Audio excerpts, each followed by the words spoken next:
Good morning, buenos dias. Dito po tayo ng ulam natin ngayon.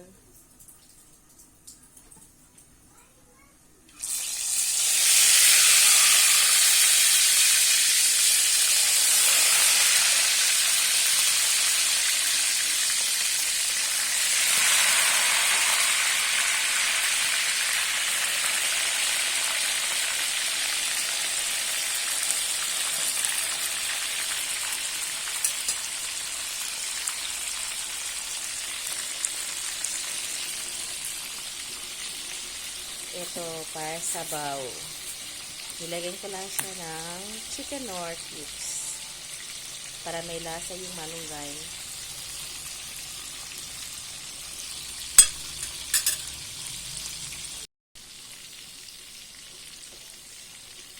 Gusto talaga ni Sally may sabaw. Higog lang ng sabaw.